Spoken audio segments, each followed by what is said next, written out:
Friday to play Myra Andreeva of Russia. No debates, no speculation, just the info you need. That's your KBLA Sports Minute. I'm Ray Richardson on KBLA Talk 1580. Hi, I'm Jesse Jackson Jr., inviting you to join me weekdays at 12 noon, right after Tavis Smiley, here on KBLA Talk 1580. As a law school graduate and a theologian with a firm grasp of our body politic given almost 2 decades in Congress, my show is the fresh new home of an authentic, uncompromised quest for transformation and salvation, both personal and collectively, as I vigorously interrogate the theological and symbolic meanings embedded in our society. I promise to leverage my knowledge of history, theology, and both international and domestic issues to imagine an inclusive vision for the future, which I hope will inspire all of us to pursue life, liberty, and the pursuit of happiness as a given, not just an aspiration. So join me weekdays at 12 noon right after Tavis Smiley for 2 hours of the Jesse Jackson Jr. Show, only on KBLA Talk 1580.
I'm Tavis Smiley. That is Michael Joseph Jackson, and just turns out that tomorrow, I won't be live tomorrow. Tomorrow's Friday, so we do the best of Tavis Smiley on Fridays. I won't be live tomorrow, but if I were, I would say happy birthday to Michael Jackson and play some Michael Jackson music, so we're just getting in this one track a day ahead of time. But tomorrow is the birthday of one of the greatest, and perhaps the greatest entertainer the world has ever known, Michael Joseph Jackson. In this hour of our show, conversation as promised, in tribute and celebration of my dear friend, Nikki Giovanni, my friend and frequent interlocutor on all of my programs over the course of my career on television and radio, literally everything I've ever done, BET, CNN, ABC, PBS, NPR, this program. I've never done anything career-wise in terms of all the positions and shows I've hosted that Nikki Giovanni didn't come hang out with me, and so I miss her dearly every day. Her final collection, titled The New Book, Poems, Letters, Blurbs, and Things, will be published posthumously on September the 2nd. New York Times bestselling author Renée Watson viewed Nikki Giovanni as her artistic and spiritual mother. Those are her words. And as an anchor person in her life. Those are also her words. I'm delighted to have Renée Watson on this program to celebrate Nikki's final book and a life well lived. Before I commence that conversation with Renée Watson, here is some sound from the very last time Nikki Giovanni appeared on this program. The last time we talked, I said the one thing that you and I have in common is that we both like Black people. and not that everybody doesn't, but a lot of people don't. And it's kind of nice to talk to somebody that just likes Black people and just deals with them, with us, as honestly and actually as lovingly as we can. And Jimmy did that. Yes. And Jimmy was honest, and he loved Black people, but he loved a lot of people. He loved people, but he really did reach out to say, this is the way we're feeling. And that's a wonderful thing. And there's some young writers I know coming up who are saying the same thing. I'm just going to be as honest as I can. I hope that other people like it. If they don't, I understand. And they go on. I think that that's so important, to be yourself. I think that that's so important. And I think that that's what Jimmy has taught all of the young writers, really. Yeah. Be yourself. Nikki Giovanni mastered being herself. If she was nothing else, she was herself, as authentic as she could be, as real as rain, and I loved that about her. Of course, the Jimmy that she's referring to a couple times in that audio clip would be James Baldwin. Jimmy Baldwin, her dear friend, and then, as I've said more times than I can count in my career, I'm always telling people, if you have never seen start to finish her conversation with James Baldwin, recorded in Europe, later broadcast here on PBS over 50 plus years ago. Google it, find it, and do yourself a favor. You will be inspired, empowered, enlightened, uplifted. When you finish watching it, wherever you're going next, you'll levitate there. You ain't got to walk, you ain't got to drive, you ain't got to fly. That conversation will cause you to levitate to your next location when you watch that amazing conversation with Nikki Giovanni and James Baldwin. When we come forward, I'm going to cut Renée Watson loose for the rest of this hour. Again, she is, in her own right, a New York Times bestselling author, mentee, and friend and sister of the late, great Nikki Giovanni. And we're going to celebrate Nikki because her final collection is about to drop on September the 2nd. Once again, it's called The New Book, Poems, Letters, Blurbs, and Things. Our celebration of Nikki Giovanni continues when we come forward on Tavis Smiley.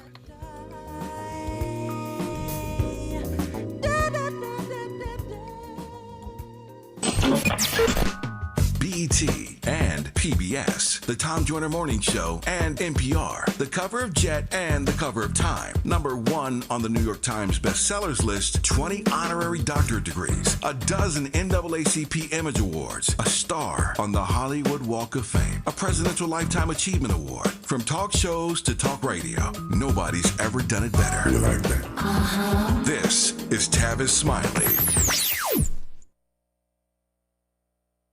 Make a move into a home of your own. With City National Bank's Ladder Up Home Loan Grant, you could receive up to $20,000 that you never need to pay back. Use it toward your down payment, save on closing costs, or to buy down your mortgage rate. Find out more at cnb.com/ladderuphome. City National, here for every stage of the journey. Property must be in a qualifying market in California, New York, or New Jersey. Additional terms and conditions apply. Not all applicants will qualify. Terms are subject to change without notice. City National Bank is an equal housing lender. Member FDIC. NMLS number 536994.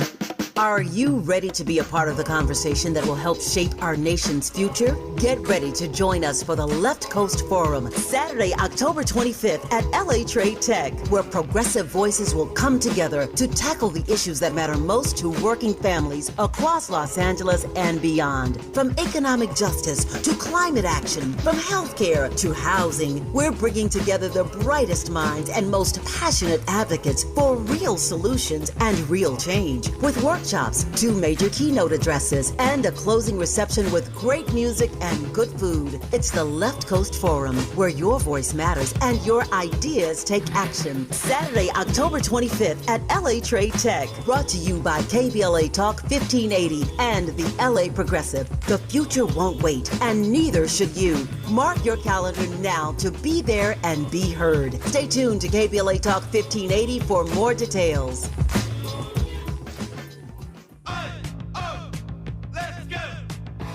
You're still glowing, flirting, grooving. You still got it. But your immune system weakens as you age, making it harder to fight flu, pneumococcal pneumonia, RSV, and COVID-19. Vaccines are a key part of any health routine and help strengthen your immune response. Ask your doctor or pharmacist which vaccines you need. Schedule in minutes at vaxassist.com. Sponsored by Pfizer. This is the story of the one. As a safety manager at a manufacturing plant, he does everything he can to keep his coworkers safe. From finding ways to reduce risks to keeping safety supplies in stock. And for that, he relies on Grainger. Grainger offers a broad range of quality products and next-day delivery, so he can always play it safe. Call 1-800-GRAINGER, click Grainger.com, or just stop by. Grainger, for the ones who get it done. Well, these polymers aren't as flexible as batch K3. Researcher Laurie is stretched thin. Did you get the vulcanization analytics from V66? Oh, wait, are these rubber scores from last week? She needs to hire new lab technicians so she can bounce back into her old self. I need Indeed. Indeed you do. Our matching platform lets you spend less time searching and more time connecting with candidates. Redeem your $75 credit at Indeed.com/credit. Terms and conditions apply. And the top-rated African-American talk show host in the nation, according to Talkers Magazine. You're tapped in with Tavis Smiley right now. Tavis Smiley and New York Times bestselling author Renée Watson, who I've invited on this program to help us celebrate the late, great Nikki Giovanni. Again, her final collection will be published posthumously on September the 2nd. It's called The New Book, Poems, Letters, Blurbs, and Things. Renée Watson, how are you today? I am doing well. Hello, hello. I love that you began with Nikki's voice. It was so good to hear her. Thank you for that. No, you are welcome for that. No other way to start this conversation in celebration of her than to hear her voice, and you're going to hear some more of it. We got another clip or two that we'll play as we move through this hour, because as you well know, being her sister friend, everything out of her mouth was wise. She was always dropping bars, just so wise, and so I revel in the fact that I've had so many opportunities over the course of my career to spend time with her in public dialogue.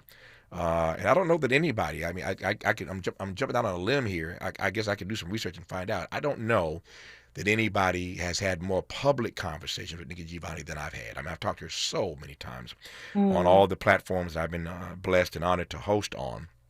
So I think I'd be in a good competition with somebody if they think they got more than I got. I got a lot of Nikki Giovanni conversations, and you're going to get some more of that as we move through this hour. Enough about me, though, and Nikki. I want to talk about you and Nikki, and I start with the obvious question. Tell me how you got to be in the ecosystem, in the world of Nikki Giovanni. So, I often say that I first met Nikki through her work, of course. I was a young girl growing up in Portland, Oregon, where there are not a lot of Black people, and where the curriculum was, just the traditional poets that they give us. And so I didn't know Nikki's work until my mother gave me a book that had some of her poems in the book. And I immediately gravitated to this woman who was writing about everyday Black life, celebrating us, writing about the reasons she loves chocolate, and just celebrating Black girlhood. And I felt like Nikki was talking directly to me and that she was writing me love letters. So all through elementary school, middle school, high school, I was reading her. And then I became a teaching artist. And so I was teaching her work in public schools all across the nation and getting young people inspired by her words. So I knew her in that way. And then when I published, I turned to her to get inspiration on how do I write about the joys, the struggles, how do I balance Black life and go to the dark places, but also make sure I'm making room for joy and our everydayness. And then in 2018, I got a text message from my good friend, Kwame Alexander, who was her former student, and they're very close. And he just sends me a text saying, Nikki loves piecing me together, and she wants me to put you two in touch. is it okay if I give her your address? And I was like, Nikki, who? What is happening right now? And so that is my first, like, meeting her in real life was because of Kwame introducing the two of us after she read Piecing Me Together. And she wrote me a letter. She reached out to me, a handwritten note, and told me how much she loved the book. And I wrote her back, and she wrote me back, and we became pen pals for about 6 months before we met in person. And we met at Kwame's house, and just immediately became friends. It was a very quick closeness that happened between the two of us. She kind of adopted me and took me under her wings as her daughter. She would always look at me and say, you know, daughters are a good thing to have. Daughters are a good idea. And she just loved me. And so my relationship with her in person was mostly just the two of us existing together and loving and laughing and talking. We didn't really talk about books or poetry in the sense of her mentoring my writing. She had, I think, already done all of that through my growing up. Getting to know her personally was her, I always say, like teaching me the craft of living. I just got to see her up close and personal and watch her navigate this world and learn how to be a Black woman in this world.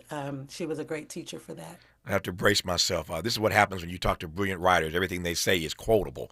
I'm sitting there trying to write down all the stuff Renee's saying as fast as she's saying it. The craft of living, making room for joy in our everydayness. You're going to get a whole hour of that because that's how they talk when they write the way she writes. And I find joy in that. It's just soothing to hear the way that Renée Watson presents her thoughts and ideas. That turns me on. Let me just ask you to share as best you can. This may be an impossible question, but I'm going to try it anyway. When you were a kid and you were reading Nikki Giovanni, can you describe or define or share what it was, Renée Watson, about her words on paper that you were reading that so resonated with you? Does that make sense? Yes, that Okay. that definitely makes sense. You know, I think I resonated with the story. If you look at the poem, Nikki Rosa, and in that poem, she talks about her father having a drinking problem. She talks about being economically poor, but wealthy in so many other ways, right? So they didn't have a lot of money, but then she goes on to talk about all that they did have, this beautiful, vibrant community, the love of her family, her mother, her grandmother, the neighborhood, and how folks look out for you, and that she wanted that to be on record just as much as some of the painful things. And so I understood that in my small little 10-year-old, 12-year-old mind, because I was growing up in a city that was being gentrified. She had grown up in a city that was redlined. You know, I grew up with a lot of skinhead violence in the late 80s, early 90s, in Portland, Oregon. I was in a single parent home because of divorce. And so I understood this weight of sadness and despair and frustration and anger. But more than that, I understood the ladies on the front porch looking out for me, and church services and, you know, family gatherings where we're loving and dancing and lip syncing to Jackson 5 and all of the things, right? So all of that, I didn't know how to articulate that as a child, but there was something that I felt like she was telling me, like, listen, it's not all bad. There are some really good things to be grateful for. So don't let these people tell you that your neighborhood, your family, your life is not worthy of praise. And that, yes, there are some broken things in our communities, but there's also a lot of beauty there too. And I think that's what I was resonating with in her work. Yeah. To the extent you are comfortable, tell me what you learned over the years of your friendship with Nikki Giovanni about, as you so beautifully phrased it, the craft of living. What did Nikki Giovanni teach you? Because every time I talked to her, it was, you know, I feel like I'm a student. To her mind, I'm her friend, I'm her interlocutor. To my mind, I'm her student, because every time we're in conversation, I'm learning. I'm learning. I'm taking notes. I'm trying to keep up. I'm trying to keep up. I'm trying to keep up with Nikki. What did you learn from her? What did she teach you about the craft of living? You know, One of the biggest lessons, and something I've been thinking a lot of lately with all that's happening in the world, is her honesty about how hard life is, and her um, resolve to still keep striving and pushing. And she wasn't in denial ever about that things can be hard or sad or frustrating, but she wasn't going to give in to that and let that dictate how she was going to treat people or how she was going to show up in the world. And so she just gave me space to sit in sadness and to accept that I'm human. So I'm going to feel all these feelings. We don't have to be, superhero. We don't have to be hashtag Black Girl Magic all the time in that way of like nothing gets to us. The resiliency of Black women, that it's okay to cry and to ponder and to be quiet. I learned all of that from her. And I've been thinking a lot about a moment. This was after so Nikki was just such a mother figure in my life while my mother was living. And the two of them shared me, and both of them were so thrilled that I had both of them in my life. And then my mother died in 2021. And then Nikki really took on this role of being present in my life. And for the first 30 days that my mother was no longer on this earth, Nikki reached out to me, either through text message or phone call or sending something in the mail. For 30 days, we talked or communicated in some kind of way. And she was letting me know, you're not alone. I'm here. And so she also just taught me how to show up for people, how to really put into action that word love. And that love is a verb, it's an action word. And so she was really, really good at loving and taught me how to show up for people in small ways. She's such a big force, like you're saying, that it could be easy for her to just be the Nikki Giovanni, Yeah, right? Her yeah. speeches, her keynotes, her books. We have all of that. But in those quiet moments that are not televised, that nobody knows about, Nikki was still Nikki. She was still showing up for her people. Yeah. And I'm fortunate that I was one of those people. So I'm hoping that I'm showing up for people in my life in that way. There are a lot of women listening to this program right now across country, and I'm curious as to what Nikki shared with you, what your takeaways were from your relationship with her about how to show up in the world as a Black woman. And I asked that in part because, as you heard me reference earlier in this conversation, Renee, that brilliant conversation that she had with James Baldwin, or Jimmy as she called him. I didn't know him well enough to call him Jimmy, but that was her friend Jimmy. To me, he's James Baldwin, the brilliant James Baldwin.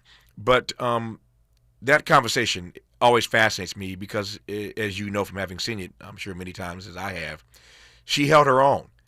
And she and James Baldwin had some serious back and forth. There was a serious dialectic going on there about maleness and her femaleness and what she expected of Black men and what she wanted from a Black man. And that conversation got so deep in just in terms of the Black family and Black male-female relationships. And here she is, sitting across from the James Baldwin, but Nikki being Nikki, she didn't back down. Respectful, loving conversation. But she didn't back down. She held her own. She came strong. She defended her womanist point of view, the way she saw the world. So that's a long way of just asking, get in where you fit in, Renee. But just talk to me about your conversations, your learnings, whatever you can share, just about Nikki and how to show up in the world as a Black woman, how she showed up in the world as a Black woman. Yeah, I was in awe of how in touch with herself she was, how sure and how confident. She really just did not make apology for her brilliance. She did not shrink for anyone. And I would sometimes ask her about that. Like, did you just show up in the world like this? Or Mm-hmm. did you work on becoming this way? And she would just look at me like, what are you talking about? I'm just being me. And I'm Mm-hmm. like, no, no, no. I need to understand, how are you able to hold your own and, not back down. And I think some of the things that she shared with me were just about her wanting to make sure that when it's all said and done, that she did everything she was supposed to do on this earth, which meant being her real, authentic self and not shying away, not shrinking, not diminishing herself, and not apologizing for who she was. I think she wanted to just make sure every ounce of her self was used up, Yeah.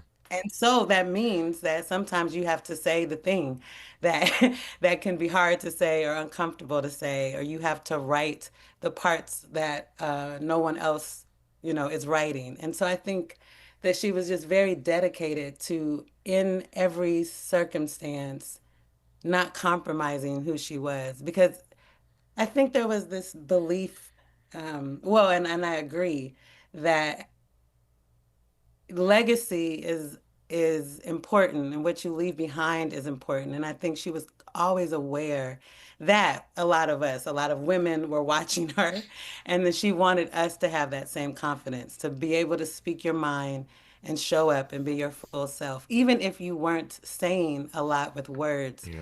But saying something with your presence. I think she taught me that too. So her personality trait is just, that's who Nikki is. Oh, yeah. I am not that way. But she has taught me how to stand up for myself for sure, and how to set boundaries and how to go after the things that I want for in my way. Yeah. And I think that that's very hard to do when you're mentoring someone, to not become your mini me and to do things exactly how you would do it, but that you're teaching them to do it. And that was the thing I loved about her.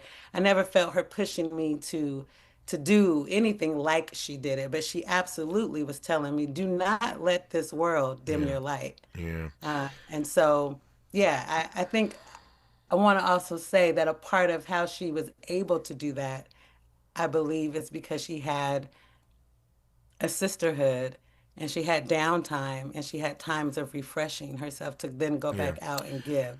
There's no question And that. so I witnessed that too. Yeah, there's no question, but that she lived a richly lived existence. No question about that. Well, there are two things that fascinate me. We'll get to these things when we come forward here. I'm always fascinated by the way in which she used her genius, her art, her towering work in protest of those things that she did not accept, in protest of those things that she did not believe in protest of those persons who she disdained, in terms of how they put up on other people like Donald Trump, for example. We'll talk about her work as protest and a great deal more. We are celebrating the life of Nikki Giovanni, who made her transition last December, but her final collection, called The New Book, Poems, Letters, Blurbs, and Things, will be released posthumously on September 2nd. We'll talk more about it with Renée Watson on Tavis Smiley. Helping to stretch your moral and political imagination. This is Tavis Smiley. I'm Bree Wood with BIN News Now. An 8th grader who survived the Minneapolis church shooting says he helped classmates hide under pews and stay calm. 13-year-old Javen Willis spoke with NBC's Today Show. Right when I heard the shots, I knew something was off. A lot of my classmates thought it was confetti and fireworks, but I didn't think they would have that during the middle of the church service. Police say the shooter died by suicide. Reverend Al Sharpton is leading a march on Wall Street today to protest President Trump's rollback of DEI policies. Sharpton says Trump's threats to black-led cities make this the civil rights fight for our generation. Mayor Eric Adams is joining him. And Kanye West says his Instagram was hacked after launching his Yeezy Money meme coin. He claims the account followed a fake crypto project called Yeezy Token and clarified the real coin is Yeezy Money, built on Solana. Get BIN News Now on demand 24/7 on the iHeartRadio app. Right now, there are young people across the world facing a tough choice. Continue their dream of education or drop out to help their family put food on the table. You can help change their future in a single moment. See how far your support can go at unbound.org. Is this the time? This is the KBLA Sports Minute with Ray Richardson. At the U.S. Open Wednesday night, Jelena Ostapenko of Latvia learned a very valuable lesson. Do not mess with a sister from Chicago. Taylor Townsend, a 29-year-old African-American, was pretty much an unknown tennis player before beating Ostapenko in straight sets 7-5 and 6-1. When the players shook hands, Ostapenko told Townsend she had no class and no education. Ostapenko claimed Townsend was disrespectful for not apologizing for a point when Townsend's shot bounced off the net. Ostapenko said Townsend violated a rule in tennis by not apologizing. There is no such rule in tennis, even from an etiquette standpoint, where a player has to apologize for scoring a point. Townsend stayed in Ostapenko's face during the heated handshake and let her know she's a strong black woman. Townsend moves on to the third round Friday to play Myra Andreeva of Russia. No debates, no speculation, just the info you need. That's your KBLA Sports Minute. I'm Ray Richardson on KBLA Talk 1580.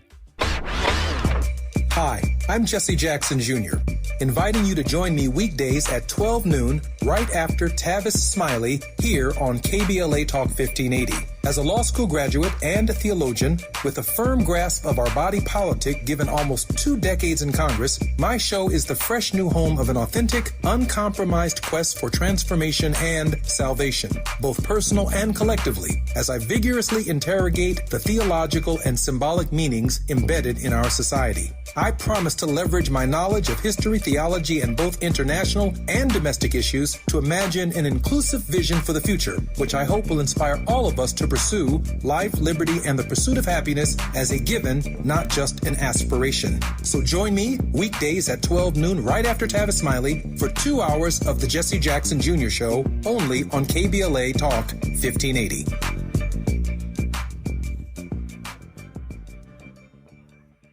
For victims of drunk and drug driving, our grief is unique. But you are not alone.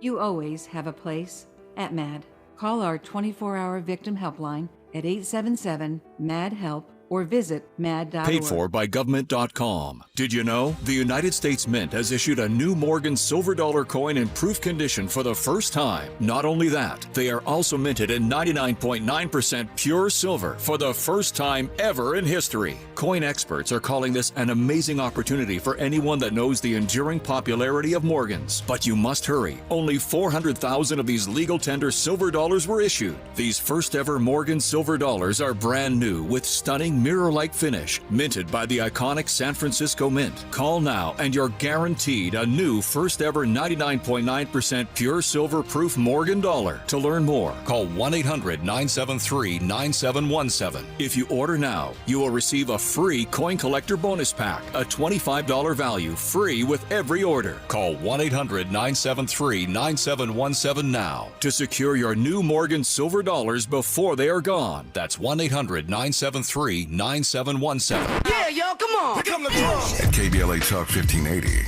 we fight the power every day. Yeah, gotta give us what we want. Gotta give us what we need. Hey. I listen to KBLA and I love the commercials. I know what the commercials mean. I also, if I'm looking and trying to figure something out, I need something to talk to me that might hit me. And it happens on TV because, you know, every time they show a sporting event, they got the pharmaceutical companies back to back telling people how to fix the sickness on the same stuff that they sell them. So we get it. Yep, we get it too, Chuck D. And that's why at KBLA Talk 1580, we don't black down. Drop it! Our freedom of speech is freedom of death. We got to fight the powers that be. Fight the power! Fight the power! Freedom is an endless meeting. So let's get back to it with Tavis Smiley. Tavis Smiley and New York Times bestselling author Renée Watson, who is our guest in this hour as we celebrate the life and legacy of Nikki Giovanni, who again passed away last December. But not before she completed her last collection. It's called The New Book, Poems, Letters, Blurbs, and Things. It will be released posthumously on September the 2nd. And so we are celebrating all things Nikki Giovanni in this hour. Before we can continue, that is, our conversation with Renée Watson, here is some more of Nikki Giovanni in her own words. You know, I didn't realize how angry I was until I watched, there was a documentary on me called Going to Mars. Oh, yeah. And I finally sat down and watched it. I didn't have anything to do with it because I had faith in the producers And I thought, if I'm going to let them do a life story, then get out of the way. And so I did. But then when I sat down and watched it, I realized, oh, gee, she's really still angry. And there are a lot of things that, the what's going on with Israel and Hamas. That's genocide, and Israel is going to have to answer for that. And I think that's sad. But we have, we're just beginning to settle down in Haiti. I think that the world can be a better place, and I guess I'm still angry that we have not moved at the rate that I would like to have seen them move. I think of myself as a patient person. I really do. Mm-hmm. But after a while, you think, well, look at our generation, Tavis. Look at all we did, and we've gotten a lot done. I'm very pleased with some of the progress. But on the other hand, we could do so much better. Yeah. And we're still looking at the world as if we could divide it. And we can't. We live on an earth that is in space, and we are all a part of the earth. And I think it's time we really started to teach that. Yeah. I think the most important thing that the next generation will learn or must learn is that we are earthlings. There's an old spiritual that says, if anybody asks you who you are, tell them you're a child of God. Yeah. And I want that answer to also be, if anybody asks you who you are, tell them you're an earthling. And just start from pre-kindergarten. I'm an earthling. I'm not black. I'm not white. I'm not a man. I'm not a woman. I'm not a Jew. I'm not a Gentile. I am an earthling. And just get that in somebody's head that we belong to this planet. Yeah. And I think that'll be a big step in helping us to become, and I say us, I mean the earthlings, sure, to become better people. Because we live in a galaxy that we have not actually wanted to acknowledge. As I said earlier in this conversation with Renée Watson, one of the things I most loved about Nikki Giovanni is that she was unafraid to use her artistic genius, to use the written word, to use her speeches, etc., in protest of those things that divide us.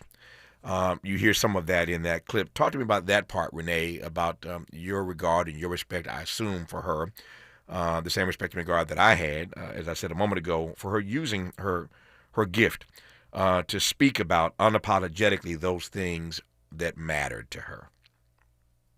Yes, I really appreciated her demanding that this country lives up to its promise, and that she was not afraid to say what was on her mind about that, and to talk openly as a poet, as a protest poet, what is owed to us, what we need to be doing in this world. And so, yeah, I had a lot of respect for how she showed up in the world through her art making as an activist, and that she put her anger somewhere. I think a lot of us are angry and don't know what to do with that anger. And she showed us that we can create and we can make something out of the frustration. Something that Nikki would often say about a lot of things that she was frustrated about or angry about, but closer to when she was transitioning, she would talk about the state of the world and what was happening. And she said, I just truly believe that in the end, everything will be okay. So if it's not okay, it's not the end. And I think that there's something there that she's saying about, so yes, she saw some undoing of things that she fought for. But she also left behind a legacy to teach us how to keep fighting. And so we pick up the mantle and we continue, and we'll see some change come, and we'll see some change be undone, and we leave the world a better place. And then people, I don't know that we will ever see the world be what it should be, but that doesn't mean we don't fight for it. And that's something that I learned from her too, of that we can critique this world, we can love this world. We need to do both of those things, and we also need to be doing something. So for me, for Nikki, that was writing, that was poetry, creating stories to show a mirror back to us and reflect, what is going on. For you, it's your journalism. There's all of us have a role in what we are contributing to society, how we're raising our children, loving our neighbors. And that I hold on to that in the midst of my anger and frustration, that it's not the end. This is a moment, and it is a heavy moment that we are living. But there will be years from now and moments from now where we'll look back on this time. What I want to be able to do is to look back on the time and be proud of what I was doing during this time. Oh, that's it. That's it. The flip side, or certainly one of the flip sides of anger and frustration that you spoke of a moment ago, is joy. And earlier in this conversation, I knew I'd work my way back to it at some point. You talked about the fact that Nikki convinced you, helped you understand that there's always room for joy in our everydayness. There's room for joy in our everydayness. Talk to me about what you learned from Nikki Giovanni in your friendship about living a joyful life. I think about her poem, Knoxville, Tennessee, and just the joys of a simple little barbecue that you're having with your family or friends or neighbors, and how in her poems, these moments of folks coming together and eating and enjoying a meal, or her poems that celebrate music, those weren't just poems for her. I mean, they were birthed out of true experiences. And so when you went to her home, you were going to get a home cooked meal. She was going to love on you. And I mean, when I say meal, I really mean feast. Like Nikki and Jenny love their foodies and love to cook. And going to their home was always a good time because there's an abundance of love in that kitchen. And that just is such a central point in her home. And so I think part of that is just the nurturing, right, that people do, but especially women, of let me feed you. The world is hard. Come over. You've been on book tour. You've been out here pouring out into these young people. Come stay with me for a few days. I'm going to cook. We're going to watch TV. We're going to laugh. We're going to sit on the patio, drink champagne, and just talk and just love on each other and not have to be deep and not, have to say anything profound. We just get to exist. And I think that is a way of, we talk about self-care sometimes in these very elaborate ways. And I am all for the retreats and the spa days and all of that. But sometimes you just need a 10-minute phone call or a handwritten note to make room in your everyday for loving and celebrating the people in your life. And so, I just watched her navigate a very busy travel schedule. Nikki was always on and off a plane, going somewhere, and she was going to meet every person in line, sign every book, take every photo. So she was often exhausted. And even if she can only have a few hours, she would take some moments for herself to have a good meal and to laugh and to listen to records and just take a moment to refill the well so that she could go back out and give. You got me in my feelings right about now and in my memories because you talked about being at her home for meals. My mind went not just to Nikki, but actually to three of her sisters. And I am laughing at the consistency of them when it comes to hospitality. And the way you describe being in Nikki's presence is the same way that Maya Angelou would treat you if you went to her house. The same way that Sonia Sanchez treats you if you go to her house. Same way Toni Morrison treats you if you hang out with her. And I've had the honor to do all of that with all four of them in my career. I feel very, very grateful, of course, for these experiences over the course of my career. But I had a moment there just thinking about the way they were so loving and so hospitable if and when they welcomed you into your space. And I'm so glad you shared that story about the way she treated people who she invited into her home. The book comes out posthumously on September the 2nd. It's the final collection from Nikki Giovanni. It's called The New Book, Poems, Letters, Blurbs, and Things. And we'll go straightway inside the book, or let Renee at least take us. I have my copy in my hand right now as we have this conversation. I've been holding on to it, just squeezing it and kissing it and looking at Nikki's beautiful picture on the cover of it, keeping it close to me all throughout this conversation. But we'll let Renee take us inside this last collection of poems from Nikki Giovanni when we come forward on Tavis Smiley. From California to the Carolinas, everybody's listening to Tavis. More when we come forward.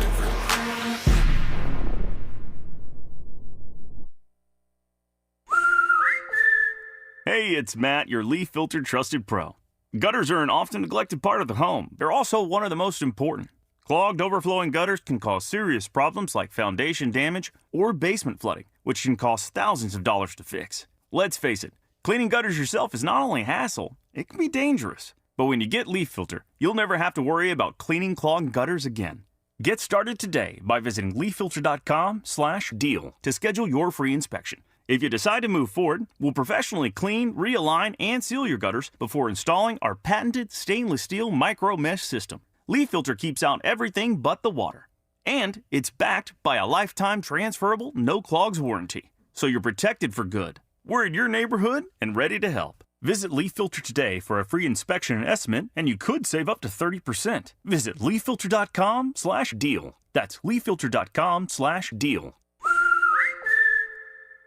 We asked seniors how to prevent Medicare scams. My best advice, if you get a phone call, do not talk to the person. These people are well trained. Don't talk to them. They don't know me. They're just trying to scam me. Don't be fooled. Hang up. Just hang up. Never give out your Medicare number. They're going to get your number to put in a false claim. If I get a call from someone, I don't pick up the phone. And should I pick up the phone and they ask for information, then I hang up. How do you detect Medicare fraud? Just like I check my credit card statements, I check my Medicare statements monthly. Scammers can get a hold of your number, order medical devices through your account, and you're not even going to know about it if you don't look at your statement. Check your statement every month. If you get your statement and you see something that you know you did not have done, you report it. Call your senior Medicare Patrol.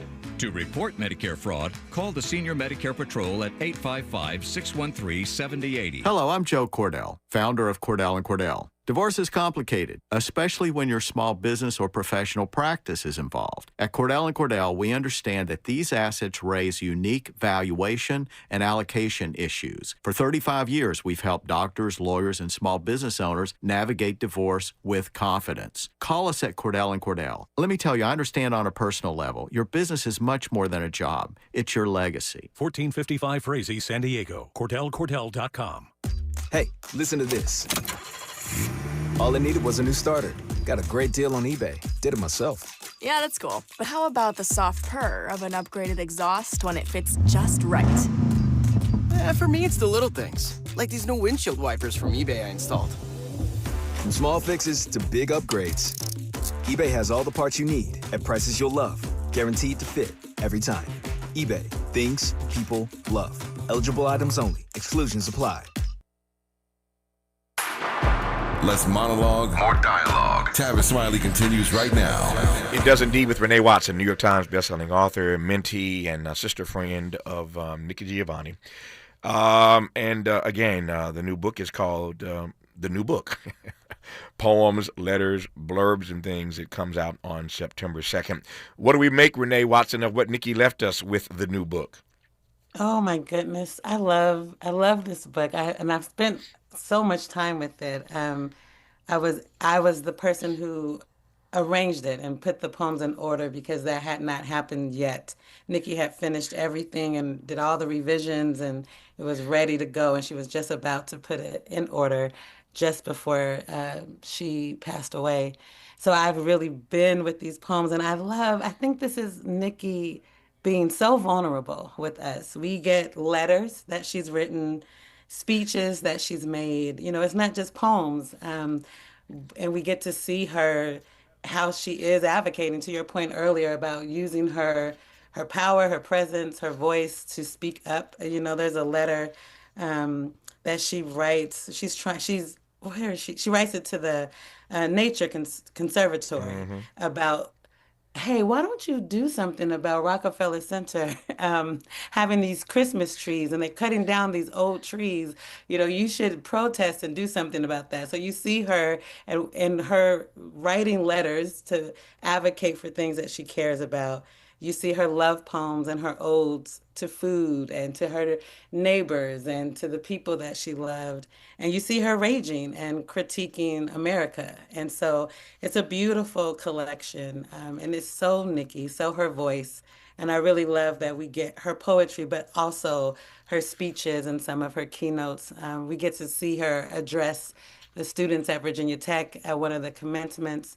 And so it really is a well-rounded collection of Nikki's brilliance and her heart. I think there's such a good balance of, yes, this brilliant mind at work, and then just the tender parts of her that were just loving and caring. And then the way she talks about the people who she loves in this book, it really shines through to me. On a personal note, I was taken aback. I literally started crying, just giving up all kind of water when I got the book some time ago and went through it and realized what she had done. I shared with this audience, I guess a year ago, when the 20th anniversary of the Covenant with Black America book that I compiled and edited, and it came out 20 years ago, went to #1 on the Times bestseller list, stayed there for weeks and weeks and weeks, and that Covenant with Black America book is a classic text 20 years later. And Nikki would often appear with me in February, as many of you know, on those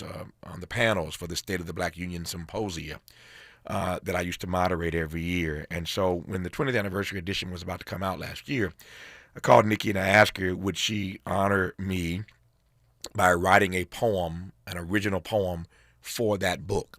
And so if you have a copy of the 20th anniversary of the Covenant of Black America book, and you flip to the back of it, you will see that the book closes with an original poem that Nikki Giovanni wrote for that book called My Contract with America, or Is That America's Contract on Negroes? That's the name of it. My Contract with America, or Is That America's Contract on Negroes? She wrote that poem originally for the Covenant of Black America book, 20th anniversary edition that came out last year. And when I got her final book and realized she had included it in her book, I just went to crying because she did that, because I asked her and she included it in this final collection of her work. And so another footnote, just another connection that I have to Nikki Giovanni. I was just thrilled that she included it in this book. Our remaining moments with Renée Watson when we come forward on Tavis Smiley. This is getting good. Yeah, man. Tavis Smiley continues when we come forward.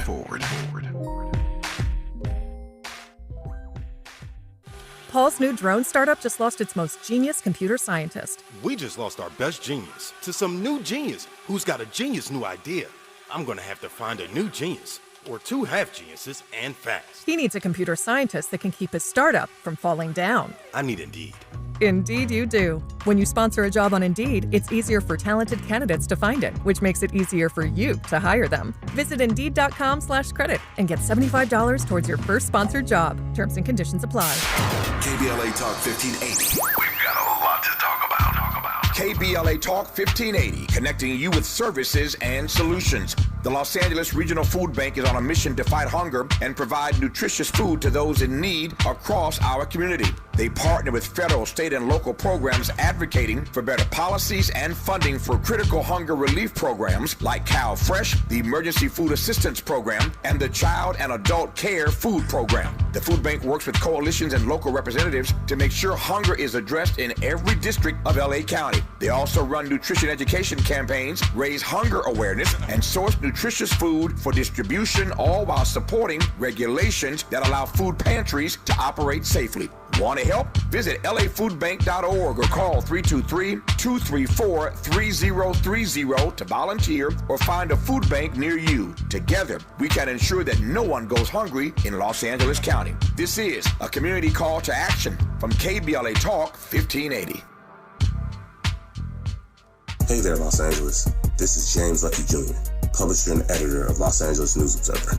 Are you hungry for news that matters to you in the African-American communities of Los Angeles? Well, buckle up, because we got the scoop you've been craving. Stay in the know and never miss a beat with our free weekly publications conveniently available near you. Or hop on the digital wave and become an exclusive subscriber at OGNSC.com. Don't forget to join the party on Instagram and Twitter at OGNSCINC for behind-the-scenes access and sizzling updates. No more FOMO. Let's stay informed, connected, and empowered together. More honesty than you can handle. More empowerment than you can imagine.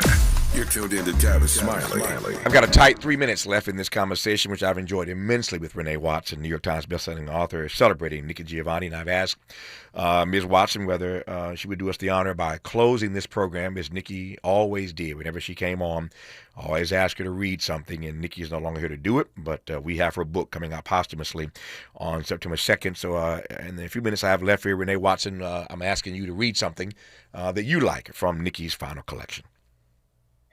This is the poem. It's titled Poems, and it's for the Blacksburg Books Community Project in Blacksburg, which is the community that she loves so deeply, where Virginia Tech is.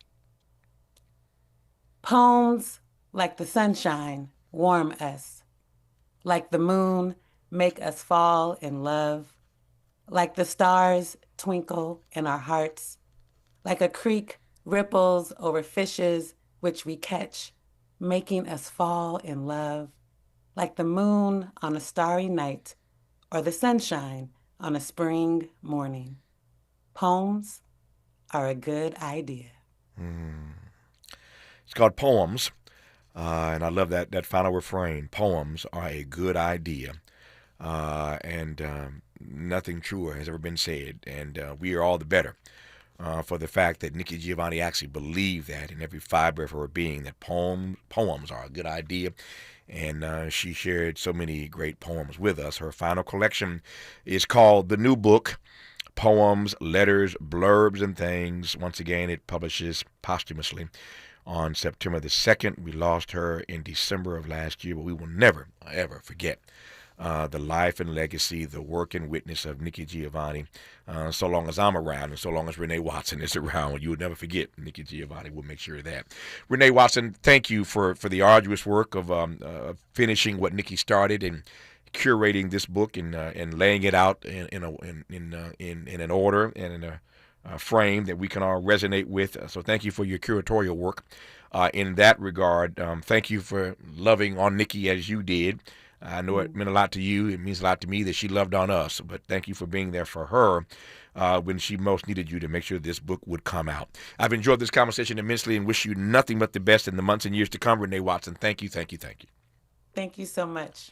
An honor to have had you on the program. Just like that, 3 hours gone. Tomorrow is Friday, which means the best of Tavis Smiley. So many great conversations this week to choose from that you may not have heard. We'll reprise some great work. Some great dialogues on the best of Tavis Smiley tomorrow. Until then, thanks for tuning in to Tavis Smiley. And as always, keep the faith.